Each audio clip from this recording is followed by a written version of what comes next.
ಆಗಿರೋ ರೆಸಾರ್ಟ್ಗೆ ಹೋಗ್ತಾ ಇದ್ದೀವಿ. ಸೊ ಯಾವ ರೆಸಾರ್ಟ್ಗೆ ಹೋಗ್ತಾ ಇದ್ದೀವಿ ಅಂತ ತೋರಿಸ್ತೀನಿ. ಸೊ ಯಾರೆಲ್ಲ ಹೋಗ್ತಾ ಇದ್ದೀವಿ ಅಂತ ತೋರಿಸ್ತಾ ಇದೀನಿ ನೋಡಿ. This is my husband Prithvi, my cousin Danegowda, and this is my sister Bhoomika and ನನ್ನ sister Kshema, and one more sis Jayashree, ನನ್ನ ತಂಗಿ. ಸೊ ಇದಕ್ಕೆ ಆ್ಯಡ್ ಆಗ್ತಾ ಇರೋದು ಮಮ್ಮಿ ಕೂಡ ಆ್ಯಡ್ ಆಗ್ತಾ ಇದ್ದಾರೆ, ಆ್ಯಂಡ್ ನನ್ನ ಮಗ ಕೂಡ ಇದ್ದಾರೆ ನೋಡಿ. ಸೊ ನಾವಿವತ್ತು ಹೊಡ್ತಾ ಇರೋದು ರಾಮನಗರದ ಕಡೆಗೆ. ಎಲ್ಲಿಗೆ ಅಂತೀರಾ? See the Q mango forest. So ನಾವು ಇವಾಗ ಎಂಟ್ರಿ ಕೊಟ್ಟಿದ್ದು ಕ್ಯೂ ಮ್ಯಾಂಗೋ ಫಾರೆಸ್ಟ್ ರೆಸಾರ್ಟ್ ಒಳಗಡೆ. ಸೊ ನಾವು ಕೂಡ ಇದೆ ಫಸ್ಟ್ ಟೈಮ್ ಬರ್ತಾ ಇರೋದು. ನನಗೆ ಒಳಗಡೆ ಎಂಟ್ರಿ ಕೊಡ್ತಾ ಇದ್ದಂಗೆ ತುಂಬಾ ಚೆನ್ನಾಗಿದೆ ಲೊಕೇಶನ್ಸ್ ಅಂತ. ಅಲ್ಲೇ ಸ್ಟಾರ್ಟಿಂಗಲ್ಲೇ ತುಂಬ ಒಳ್ಳೆ ವೈಬ್ಸ್ ಸ್ಟಾರ್ಟ್ ಆಗಿತ್ತು. ಹಾಗೆ ಅಲ್ಲಿ ಹಿಂದೆಗಡೆ ಬೆಟ್ಟ ಗುಡ್ಡ, ಹಾಗೆ ಅಲ್ಲೊಂದು ದೇವಸ್ಥಾನ ಕೂಡ ಇತ್ತು. ಸೊ ಎಲ್ಲ ಹೀಗೆ ಕಾರ್ ಪಾರ್ಕ್ ಮಾಡಿ ಒಳಗಡೆ ಹೇಗಿದೆ ನೋಡೋಣ ಅಂತ ಹೇಳಿ ಫುಲ್ ಜೋಶಲ್ಲಿ ಹೊರಟ್ವಿ. ನನ್ನ ಮಗ ಅಂತೂ ಎಷ್ಟು ಎಕ್ಸೈಟೆಡ್ ಆಗಿದ್ದ ಅಂದರೆ ತುಂಬ ಎಕ್ಸೈಟೆಡ್ ಆಗಿದ್ದ. ಅವನಿಗೆ ಈ ಥರ ರೆಸಾರ್ಟ್ ಆ್ಯಕ್ಚುಲಿ ನಾವು ಇದು ಸೆಕೆಂಡ್ ಟೈಮ್ ಕರ್ಕೊಂಡು ಬರ್ತಾ ಇರೋದು. ಫಸ್ಟ್ ಟೈಮ್ ನಾವು ಹೋದಾಗ ಅವನು ಇನ್ನೂ ಚಿಕ್ಕವನಿದ್ದ. ಸೊ ಇವಾಗ ಸ್ವಲ್ಪ ಅವನಿಗೆ ಇದೆಲ್ಲ ಗೊತ್ತಾಗುತ್ತೆ, ಒಂದು ಸ್ವಲ್ಪ ಬುದ್ಧಿ ಬಂದಿದೆ, ಅಷ್ಟು ತಿಳ್ಕೊಳ್ಳೋ ಅಷ್ಟು. ಸೊ ಹೀಗೆ ಒಳಗಡೆ ಎಂಟ್ರಿ ಕೊಟ್ವಿ. ಆ್ಯಕ್ಚುಲಿ ಎಲ್ಲರೂ ಹೋಗೋ ಪ್ಲ್ಯಾನ್ ಇರಲಿಲ್ಲ. ಸೊ ನಾನು ಪಾಪು ಮತ್ತು ನನ್ನ ಹಸ್ಬೆಂಡ್ ಅಷ್ಟೇ ಹೋಗೋ ಥರ ಇದ್ದಿದ್ದು. ಬಟ್ ಹಾಗೆ ನಾವು ಎಲ್ಲ ಕೋಆರ್ಡಿನೇಟ್ ಆಗಿ ಅದು ಎಲ್ಲರೂ ಹೋಗೋ ಥರ ಆಯಿತು ಕೊನೆಗೆ. ಸೊ ಅಮ್ಮ ಕೂಡ ಪಾಪ ಫಸ್ಟ್ ಟೈಮ್ ಅವರು ರೆಸಾರ್ಟ್ ಅಂತ ನೋಡ್ತಾ ಇರೋದು. ಅವರು ಕೂಡ ಎಲ್ಲೂ ಹೊರಗಡೆ ರೆಸಾರ್ಟ್ಗೆ ಅಂತ ಎಲ್ಲೂ ಹೋಗಿಲ್ಲ. ಇದೇ ಫಸ್ಟ್ ರೆಸಾರ್ಟ್ ವಿಸಿಟ್ ಅವ್ರದ್ದು. ಅವ್ರಿಗೂ ತುಂಬ ಖುಷಿ ಆಯಿತು ಇಲ್ಲಿ ಒಳಗಡೆ ಬರ್ತಾ ಎಲ್ಲ ನೋಡಿ. ಏಕೆಂದರೆ ಪಾಪ ಅವ್ರು ಎಲ್ಲೂ ಹೋಗೋದಿಲ್ಲ, ಮನೆ ಆಯಿತು ಕೆಲಸ ಆಯಿತು ಅನ್ನೋ ಥರನೇ ಇರ್ತಾರೆ. ನಮ್ಮ ಜೊತೆ ಬಂದರೆ, ಹೊರಗಡೆ ಬಂದರೆ ಅದೇ ನಮ್ಮ ಜೊತೆನೇ ಬರೋದು. ಸೊ ಅವರು ಫಸ್ಟ್ ಟೈಮ್ ರೆಸಾರ್ಟ್ ಅಂತ ಹೇಳಿ ನಾವು ಹೊರಗಡೆ ಕರ್ಕೊಂಡು ಬಂದಿದ್ದು ಇವತ್ತು. ಪಾಪ ನನಗೂ ಅಷ್ಟೇ ಖುಷಿ ಆಯಿತು ಅವ್ರನ್ನ ಕರ್ಕೊಂಡು ಬಂದಿದ್ದು. ಏಕೆಂದರೆ ತಂದೆ ತಾಯಿಗಳು ಪಾಪ ಮನೆಯಲ್ಲೇ ಇರ್ತಾರೆ, ಅವರಿಗೂ ಒಂದು ಏನು ಬೇರೆ ಆ್ಯಕ್ಟಿವಿಟೀಸ್ ಇರೋದಿಲ್ಲ. ಅದಕ್ಕೇ ನಾವು ಕೂಡ ಯೂತ್ಸ್ ಏನು ಮಾಡ್ತೀವಿ ಅಂದರೆ ಬರೀ ನಮ್ಮ ಒಂದು ಖುಷಿ ಸಂಭ್ರಮ ಅಷ್ಟೇ ನೋಡ್ಕೋಬಾರ್ದು. ನಮ್ಮ ಅಪ್ಪ ಅಮ್ಮ ಅಥವಾ ನಮ್ಮ ಜೊತೇಲಿರೋರು, ನಮ್ಮ ಕ್ಲೋಸ್ ಆಗಿರೋರು, ನಮ್ಮ ಅತ್ತೆ ಮಾವ ಆಗಿರ್ಬೋದು, ಸೊ ಎಲ್ಲರ ಜೊತೆನೂ ಒಂದು ಒಳ್ಳೆ ಬಾಂಧವ್ಯ ಇಟ್ಕೊಂಡು ಅವ್ರನ್ನೂ ಕೂಡ ನಮ್ಮ ಜೊತೆ ಕರ್ಕೊಂಡು ಹೋಗಿ ಒಂದು ಒಳ್ಳೆ ಈ ಥರ ಎಲ್ಲ ಎಕ್ಸ್ಪ್ಲೋಷರ್ ಮಾಡಿಸಿದ್ರೆ ಅವ್ರಿಗೂ ಕೂಡ ಲೈಫಲ್ಲಿ ಏನಿದೆ ಹೇಳಿ, ಏನೂ ಇಲ್ಲ, ಇಷ್ಟೇ ಲೈಫ್. ಇಟ್ ಇಸ್ ವೆರಿ ಏನದು ಶಾರ್ಟ್ ಅಂತೀವಲ್ಲ, ಹಾಗೆ ಯಾವತ್ತೂ ನಮ್ಮ ಜೊತೆ ಯಾರು ಇರ್ತಾರೋ ಯಾರು ಇರೋದು ಗೊತ್ತೇ ಇರೋದಿಲ್ಲ. ಸೊ ನಾನು ನೋಡಿ ಮಾತಾಡ್ತಾ ನನ್ನ ಮಾತು ಎಲ್ಲೆಲ್ಲೋ ಹೊರಟೋಯ್ತು, ಟಾಪಿಕ್ ಎಲ್ಲೆಲ್ಲೋ ಹೊರಟೋಯ್ತು. ಸೊ ಗೈಸ್, ಸೊ ನೋಡಿ ಈ ಥರ ಬಂದು ಬ್ರೇಕ್ಫಾಸ್ಟ್ ಎಲ್ಲ ಮುಗಿಸ್ಕೊಂಡು ಸ್ವಲ್ಪ ಗೇಮ್ಸ್ ಆಡೋಣ ಅಂತ ಹೇಳಿ ಇಲ್ಲಿ ಜಿಪ್ ಲೈನಿಗೆ ಬಂದ್ವಿ. ಟು ಬಿ ಫ್ರ್ಯಾಂಕ್, ನಮ್ಮಮ್ಮನ ಕೂಡ ಇದನ್ನು ಆಡಿಸಿದ್ದೀವಿ. ಪಾಪ ಅವ್ರು ಫಸ್ಟ್ ಟೈಮ್ ಈ ಜಿಪ್ ಲೈನ್ನ ಆಡಿದ್ದು. ಅವ್ರಿಗಂತೂ ತುಂಬಾ ಖುಷಿ ಆಯಿತು. ಏಕೆಂದರೆ ಅವರು ಈ ಥರದ ಗೇಮ್ಸ್ ಎಲ್ಲ ಯಾವತ್ತೂ ಆಡಿಲ್ಲ. ಪಾಪ ಇದೇ ಫಸ್ಟ್ ಟೈಮ್ ಅಮ್ಮ ಇದು ಜಿಪ್ ಲೈನ್ ಆಡಿಸಿದ್ದು. ಅಂದರೂ ಅವ್ರು ಪಾಪ ಭಯಪಡ್ತಿದ್ರು, ಆಗಲ್ಲ ಅಂತ. ನಾವು ಇಲ್ಲ ಅಮ್ಮ ನೀನು ಆಗುತ್ತೆ, ನೀನು ಒಂದ್ಸತಿ ಟ್ರೈ ಮಾಡು, ಭಯ ಪಡ್ಕೋಬೇಡ ಅಂತ ಹೇಳಿ ಅಮ್ಮನ ಆಡಿಸಿದ್ವಿ. ನಮ್ಗೆ ಅವ್ರಿಗೆ ಖುಷಿ ಅಂತ ನಮಗೆ ಜಾಸ್ತಿ ಖುಷಿ ಆಯಿತು ಅಮ್ಮ ಆಡಿದ್ರಲ್ಲ ಅಂತ ಹೇಳಿಬಿಟ್ಟು. ಸೊ ಬ್ರೇಕ್ಫಾಸ್ಟ್ ಕೂಡ ಎಲ್ಲ ತುಂಬಾ ಚೆನ್ನಾಗಿತ್ತು ಫ್ರೆಂಡ್ಸ್. ನನಗಂತೂ ಫುಡ್ ಇಷ್ಟ ಆಯಿತು ಆ್ಯಕ್ಚುಲಿ. ಮಕ್ಕಳುಗಳಿಗೂ ಅಷ್ಟೇ ಫುಡ್ಡು ತಿನ್ನೋ ಥರನೇ ಇತ್ತು, ಟೇಸ್ಟಾಗಿ ಇತ್ತು ಫುಡ್ ಕೂಡ. ಸೊ ಹಾಗೆ ಇಲ್ಲಿ ಏನಪ್ಪ ಅಂತಂದರೆ ಇದು ಪೆಟ್ ಫ್ರೆಂಡ್ಲಿ ರೆಸಾರ್ಟ್. ಸೊ ನಾವು ಒಳಗೆ ಬಂದಮೇಲೆ ಅಂದ್ಕೊಂಡ್ವಿ ನಾವು ನಮ್ಮ ಪಿಂಕಿನ ಕರ್ಕೊಂಡು ಬರ್ಬೋದಾಗಿತ್ತು. ಸೊ ಅವಳು ಕೂಡ ತುಂಬ ಖುಷಿ ಪಡ್ತಾಯಿದ್ಲು. ಏಕೆಂದರೆ ಪಾಪ ಅದು ಮನೆಯಲ್ಲೇ ಇರುತ್ತೆ. ಸೊ ಕರ್ಕೊಂಡು ಬಂದಿದ್ದರೆ ಚೆನ್ನಾಗಿ ಆಟ ಆಡ್ಕೊಂಡಿರ್ತಾಯಿದ್ಲು. ಅವಳಿಗೂ ನೀರಂದರೆ ತುಂಬ ಇಷ್ಟ ಆಗಿತ್ತು. ನೆಕ್ಸ್ಟ್ ಟೈಮ್ ಯಾವಾಗಾದರೂ ನೋಡೋಣ ಅಂತ ಹೇಳಿ ಬಂದ್ವಿ. ಒಳಗಡೆ ಬಂದರೆ ತುಂಬ ಚೆನ್ನಾಗಿದೆ ಗೊತ್ತಾ, ಎಷ್ಟು ಚೆನ್ನಾಗಿತ್ತು ರೆಸಾರ್ಟು ಅಂತಂದರೆ. ತುಂಬ ಕಾಮಾಗಿ ಪೀಸಾಗಿತ್ತು. ನಾವು ಹೋದಾಗ ಏನು ಅಷ್ಟೊಂದು ಜನ ಬಂದಿರಲಿಲ್ಲ ಇನ್ನೂ. ನೋಡಿ ಇಲ್ಲಿ ಸ್ಟೇ ಎಲ್ಲ ಅಂತೂ ತುಂಬ ಚೆನ್ನಾಗಿದೆ. ಎಲ್ಲೋ ಬೇರೆ ಲೊಕೇಶನಲ್ಲೇ ಇದ್ದೀವಿ ಅನ್ನೋ ಥರ ಫೀಲ್ ಕೊಡ್ತಾಯಿತ್ತು. ಸೊ ಹಿಂದೆಗಡೆ ಬೆಟ್ಟ ಎಲ್ಲ ಇದೆ ನೋಡಿ, ಹಿಂದೆ ಇರೋದು ಬೆಟ್ಟ, ಅಲ್ಲಿ ದೇವಸ್ಥಾನ ಇದೆ, ರೇವಣ ಸಿದ್ದೇಶ್ವರ ದೇವಸ್ಥಾನ. ಸೊ ಇದು ಆ್ಯಕ್ಚುಲಿ ಸ್ಟೇ. ಎಷ್ಟು ಚೆನ್ನಾಗಿತ್ತು ಅಂದರೆ ಎಲ್ಲೋ ಫಾರಿನ್ ಕಂಟ್ರಿಲಿರೋ ಥರನೇ ಫೀಲ್ ಆಗ್ತಾಯಿತ್ತು. ನನ್ನ ಮಗ ಅಂತೂ ಸ್ವಿಮ್ಮಿಂಗ್ ಪೂಲ್ ನೋಡಿದ ತಕ್ಷಣವೇ ಸ್ವಿಮ್ಮಿಂಗ್ ಪೂಲ್ ಹೋಗ್ಬೇಕಂತ ಹಠ ಮಾಡಿ ಸ್ವಿಮ್ಮಿಂಗ್ ಪೂಲಿಗೆ ಬಿದ್ದ. ಏನಪ್ಪ ಅಂದರೆ ನಾವು ಹೋದಾಗ ಜಾಸ್ತಿ ಜನ ಇರಲಿಲ್ಲ, ಅದೇ ಒಂದು ಖುಷಿ ಇತ್ತು ನಮಗೆ. ಏಕೆಂದರೆ ಸ್ವಲ್ಪ ನಮಗೂ ಒಂಥರ ಕಂಫರ್ಟಬಲ್ ಇರುತ್ತೆ. ತುಂಬ ಜನ ಇದ್ದಷ್ಟು ಅದು ಫ್ರೀಯಾಗಿ ನಮ್ಗೆ ಆಡೋದಕ್ಕೂ ಆಗಲ್ಲ, ಒಂಥರ ಇಂಟ್ರೆಸ್ಟ್ ಕೂಡ ಇರೋದಿಲ್ಲ. ಸೊ ಈ ಥರ ಒಂದು ಒಳ್ಳೆ ವೈಬ್ ಅಂತೂ ಇತ್ತು. ಸ್ವಿಮ್ಮಿಂಗ್ ಪೂಲ್ ಅಂತೂ ಅದು ಕೂಡ ಅಷ್ಟೇ, ಸ್ವಿಮ್ಮಿಂಗ್ ಪೂಲ್ ದೊಡ್ಡವ್ರಿಗೂ ಇತ್ತು, ಹಾಗೆ ಚಿಕ್ಕ ಮಕ್ಕಳು ಕೂಡ ಸಪ್ರೇಟ್ ಈ ಥರ ಪೂಲ್ ಇತ್ತು. ಸೊ ಚಿಕ್ಕ ಮಕ್ಳು ಈ ಕಡೆ ಆಡೋದು, ದೊಡ್ಡವರೆಲ್ಲ ಇಲ್ಲಿ ಪಕ್ಕದಲ್ಲೇ ಇದೆ ನೋಡಿ ಈ ಪೂಲೆಲ್ಲ ಆಡೋದು. ನನ್ನ ಮಗ ಅಂತೂ ಫುಲ್ ಖುಷಿ ಅವನಿಗೆ, ನಮಗೂ ಕೂಡ ಅಷ್ಟೇ. ಯಾಕೆಂದರೆ ಈ ಒಂದು ಬ್ರೇಕ್ ನಮಗೆ ಬೇಕಾಗಿತ್ತು.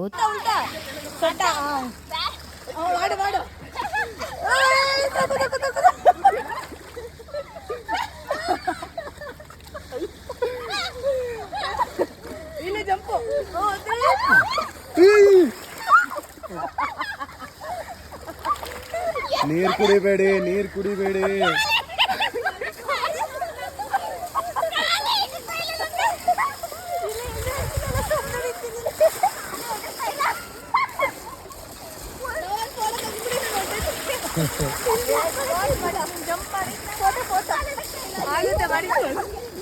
ನಾನು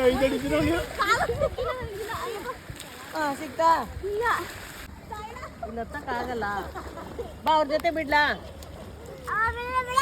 ಬೇಡ.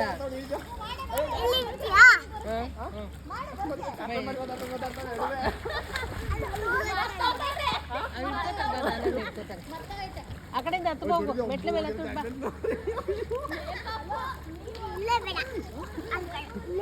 ಆ ಲೋಕಾಲ ಜಾರ್ತೈತೆ.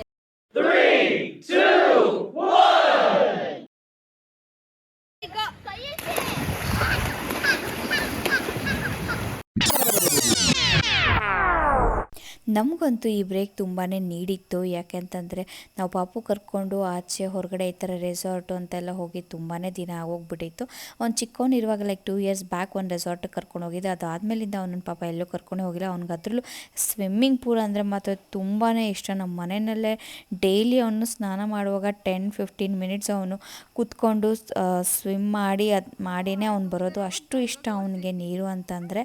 ಸೊ ನಮಗಂತೂ ಅವನ್ನ ಕರ್ಕೊಂಡು ಹೋಗಲೇಬೇಕು ಅಂತ ಡಿಸೈಡ್ ಮಾಡಿ ಅಟ್ಲೀಸ್ಟ್ ಸ್ಟೇ ಇಲ್ಲದೆ ಹೋದ್ರು ಡೇಗಾದರೂ ಹೋಗಬೇಕು ಅಂತ ಹೇಳಿ ಡೇ ಔಟಿಂಗ್ ಬಂದಿದ್ದು ನಾವು. ಅಮ್ಮನೂ ಅಷ್ಟೇ ನೋಡಿ ಕಯಾಕಿಂಗೆಲ್ಲ ಮುಗಿಸ್ಕೊಂಡು ಈಗ ಊಟಕ್ಕೆ ಅಂತ ಬಂದ್ವಿ. ಊಟ ಮಾತ್ರ ಗೈಸ್ ಸೀರಿಯಸ್ಲಿ ಯಾವುದೇ ರೀತಿ ಕಾಂಪ್ರಮೈಸ್ ಇರಲಿಲ್ಲ. ಏಕೆ ಅಂದರೆ ವೆಜ್ಜು ನಾನ್ ವೆಜ್ 2 ಆಪ್ಷನ್ಸ್ ಕೂಡ ಇತ್ತು. ಸೊ ನಾವು ನಾನ್ ವೆಜ್ ತೊಗೊಂಡ್ವಿ. ನಾನ್ ವೆಜ್ ಅಂತೂ ನನಗೆ ತುಂಬ ಇಷ್ಟ ಆಯಿತು. ಎಲ್ಲ ಐಟಮ್ಸ್ ಕೂಡ ಸಖತ್ತಾಗಿತ್ತು. ಫುಲ್ ಬ್ಯಾಟಿಂಗ್ ಮಾಡಿದ್ವಿ. ದೀಪಾವಳಿ ಹಬ್ಬ ಆಗಿದ್ದರಿಂದ ಸ್ಪೆಷಲಾಗಿ ಪಾಯಸ ಕೂಡ ಮಾಡಿದ್ರು. ಸೊ ನಾವಂತೂ ಎಲ್ಲ ಫುಲ್ ಬ್ಯಾಟಿಂಗ್ ಮಾಡಿ ಜಾಸ್ತಿ ಏನೂ ಆಡೋದು ಬೇಡ ಅಂತ ಹೇಳಿ ಹಾಗೆ ಕೂತ್ಕೊಂಡು ಸ್ವಲ್ಪ ಹೊತ್ತು ಕೇರಮ್ ಎಲ್ಲ ಆಡಿ, ಆಮೇಲೆ ನೋಡಿ ಅಲ್ಲಿ ರ್ಯಾಬಿಟ್ ಕೂಡ ಇತ್ತು. ನನ್ನ ಮಗ ಅದನ್ನು ನೋಡಿ ತುಂಬ ಖುಷಿಪಟ್ಟ.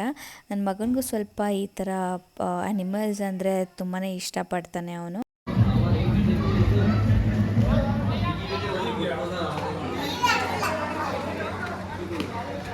ಟಾಟಾಯ್ಸ್ ಏನಿದೆ? ಟಾಟಾಯ್ಸ್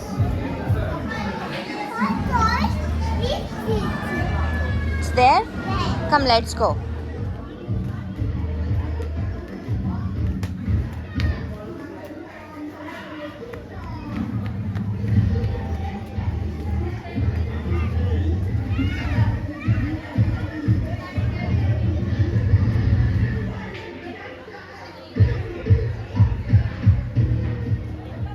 ಅಲ್ಲೊಂದು ಸ್ವೀಟ್ ಅದೆಲ್ಲ ಮೊನ್ನೆ ಅದು sorry sweet ice cream so actually ನನ್ನ ಮಗನಿಗೆ ಈ ಪ್ಲೇಸ್ ತುಂಬಾ ಇಷ್ಟ ಆಯಿತು. ಪಾಪ ಅವರು ಕೂಡ ಎಲ್ಲಿ ಹೋಗ್ತಾರೆ ಹೇಳಿ, ಮಕ್ಕಳು ಸ್ಕೂಲಿಂದ ಮನೆಗೆ ಬರ್ತಾರೆ ಮತ್ತು ಮನೆಯಿಂದ ಸ್ಕೂಲಿಗೆ ಹೋಗ್ತಾರೆ. ಮನೆಯಲ್ಲಿ ಕೂಡ ಪಾಪ ಅವನಿಗೆ ಯಾರೂ ಆಟಾಡೋದಕ್ಕೆ ಇರೋದಿಲ್ಲ, ಯಾಕೆಂದರೆ ನಾನು ಹಸ್ಬೆಂಡು ಲೈಕ್ ವರ್ಕ್ ಮಾಡೋದ್ರಿಂದ ಅವನಿಗೆ ಅಷ್ಟು ಟೈಮ್ ಕೊಡೋದಕ್ಕೆ ಆಗೋದೇ ಇಲ್ಲ. ಸಂಜೆ ನಾವು ಬರೋಷ್ಟೊತ್ತೆಲ್ಲ ಲೈಕ್ 7:30 8 ಆಗಿಬಿಟ್ಟಿರುತ್ತೆ. ಆವಾಗ ಅವ್ನಿಗೆ ಮಾತಾಡಿಸಿ ಊಟ ಮಾಡಿಸಿ ಇದೇ ಆಗೋಗ್ಬಿಡುತ್ತೆ. ಅವ್ನಿಗೆ ನಾವೇನು ಟೈಮ್ ಕೊಡೋದಕ್ಕೆ ಆಗಲ್ಲ. ಅವನು ಕಂಪ್ಲೀಟ್ ನಮ್ಮ ಅತ್ತೆ ಮಾವನೇ ಅವನಿಗೆ ಟೈಮ್ ಕೊಡ್ತಾ ಇರೋದು. ಸೊ ನಮಗೂ ಅವನನ್ನೆಲ್ಲಾದರೂ ಹೊರಗಡೆ ಕರ್ಕೊಂಡ್ಬರ್ಬೇಕು ಅಂತ ಆ ಮೇಯ್ನ್ ಕಾರಣದಿಂದನೇ ಅವನ್ನ ನಾವು ತಲೆಯಲ್ಲಿ ಇಟ್ಕೊಂಡೇ ಕರ್ಕೊಂಡು ಬಂದಿದ್ದು ಈ ಪ್ಲೇಸ್ಗೆ. ಸೊ ಅವನಿಗೆ ಖುಷಿ ಆದರೆ ನಾವು ಖುಷಿಯಾಗಿದ್ದಂಗೆ. ಮಕ್ಕಳಿಗೆ ಈ ಥರ ಏನಾದರೂ ಒಂದು ಎಂಟರ್ಟೈನ್ಮೆಂಟ್ ಇರಬೇಕಲ್ವ. ಅದು ಅಲ್ದಿರ ನನ್ನ ಮಗನಿಗೆ ಅಂತ ಅಲ್ಲ, ಎಲ್ಲ ಮಕ್ಕಳೂ ಅಷ್ಟೇ ಪಾಪ. ಆಮೇಲೆ ಮುಂದೆ ದೊಡ್ಡವರಾದಮೇಲೆ ಅವರು ಡೈಲಿ ಫುಲ್ ಡೇ ಸ್ಕೂಲ್ಗೆ ಹೋಗೋದು ಅದೆಲ್ಲ ಇದ್ದೇ ಇರುತ್ತೆ. ಆವಾಗ ಅವ್ರನ್ನ ಈ ಥರ ಔಟಿಂಗ್ ಕರ್ಕೊಂಬರೋದು ನಮಗೇನೆ ಸ್ವಲ್ಪ ಕಷ್ಟ ಆಗುತ್ತೆ. ಸೊ ಇವಾಗ ಅವ್ರಿಗೇನು ಅಂಥ ರೆಸ್ಟ್ರಿಕ್ಷನ್ಸ್ ಇಲ್ಲ. ಸೊ ರಜಾ ಹಾಕ್ಸಿ ಕರ್ಕೊಂಡು ಬಂದು ಒಂದು ದಿವಸ ಅವ್ರನ್ನ ಖುಷಿ ಪಡಿಸೋದ್ರಲ್ಲಿ ಏನೂ ತಪ್ಪೇನಿಲ್ಲ ಅಲ್ವಾ. ಸೊ ಗೈಸ್, ನೀವು ಅಷ್ಟೇ ಇರುವಾಗಲೇ ಟೈಮ್ ಮಾಡ್ಕೊಳ್ಳಿ. ಏಜ್ ಇರುವಾಗಲೇ ಈ ಥರ ಎಲ್ಲ ಸ್ವಲ್ಪ ಹೊರಗಡೆ ಬಂದು ಸುತ್ತಾಡಿ ಮಜಾ ಮಾಡಿ. ಯಾಕೆಂದರೆ ಯಾರಿಗೊತ್ತು ಟೈಮ್ ಹೇಗಿದೆ, ಯಾರು ನಮ್ಮ ಜೊತೆ ನಾಳೆ ಇರ್ತಾರೆ ಇರೋದಿಲ್ವೋ ಏನೂ ಗೊತ್ತಿರೋದಿಲ್ಲ ಅಲ್ವಾ. ಸೊ ಇರೋ ಟೈಮ್ನ ನಾವು ಖುಷಿಯಾಗಿ ಎಂಜಾಯ್ ಮಾಡೋಣ. ಅದನ್ನು ಬಿಟ್ಟು ಅದು ಇದು ಯೋಚನೆ ಮಾಡಿಕೊಂಡು ದ್ವೇಷ ಕಟ್ಕೊಂಡು ಏನು ಸಾಧಿಸಲ್ಲ. ನಾವು ಎಷ್ಟು ದಿನ ಇರ್ತೀವೋ ಅಷ್ಟು ದಿನ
ಕೂಡ ಇತ್ತು. ಕಾಫಿ ಬಜ್ಜಿ ಕುಟ್ಕೊಂಡು ಮನೆ ಕಡೆಗೆ ಹೊರಟ್ವಿ. ಅವತ್ತು ದೀಪಾವಳಿ ಹಬ್ಬ ಆಗಿದ್ದರಿಂದ ನಾವು ಕೂಡ ಪಟಾಕಿ ಹೊಡಿಬೇಕು ಅಂತ ಹೇಳಿ ಪಟಾಕಿ ಬಾಕ್ಸ್ ಎಲ್ಲ ರೆಡಿ ಇತ್ತು ಮನೆಯಲ್ಲಿ. ಸೊ ಬೇಗ ಮನೆಗೆ ಹೋಗಿ ಪಟಾಕಿ ಹೊಡೆಯೋಣ ಅಂತ ಹೇಳಿ ಮನೆ ಕಡೆಗೆ ಹೊರಟ್ವಿ.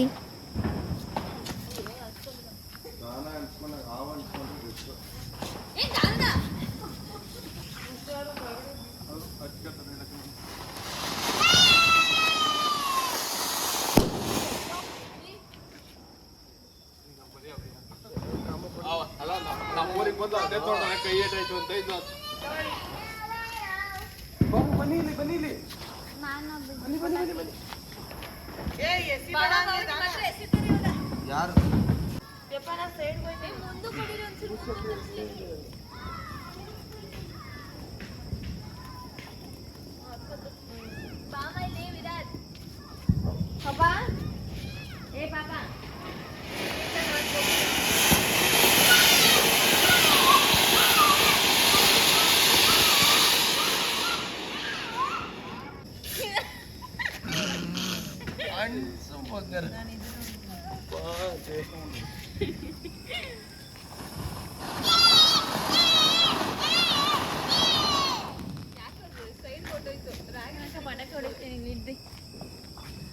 ಅಯ್ಯೋ ಒಂದು ನಿಮಿಷ ಇರ್ರೆ, ಒಂದು ನಿಮಿಷ ಇರೇ ಕ್ಷಮ.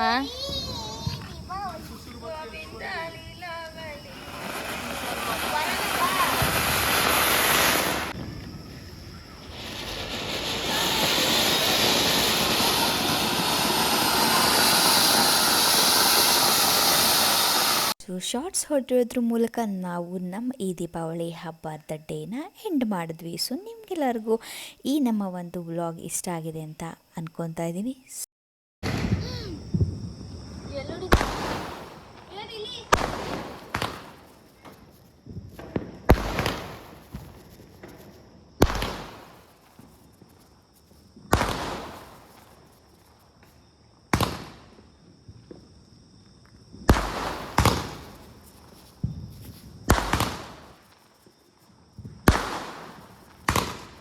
ಸೊ ನನ್ನ ಇವತ್ತಿನ ಈ ಒಂದು ಡೇ ಔಟಿಂಗ್ ಹಾಗೂ ದೀಪಾವಳಿ ಹಬ್ಬ ಆಚರಿಸಿದ್ದನ್ನು ವ್ಲಾಗ್ ನೋಡಿ ನಿಮಗೆಲ್ಲರಿಗೂ ಖುಷಿ ಆಯಿತು ಅಂತ ಅನ್ಕೋತೀನಿ. ಹಾಗೆ ನಿಮಗೆಲ್ಲರಿಗೂ ಈ ನನ್ನ ಒಂದು ವಿಡಿಯೋ ಲೈಕ್ ಆಗಿದ್ದರೆ ಪ್ಲೀಸ್ ಲೈಕ್ ಮಾಡಿ, ಶೇರ್ ಮಾಡಿ ಹಾಗೂ ಕಮೆಂಟ್ ಕೂಡ ಮಾಡಿ.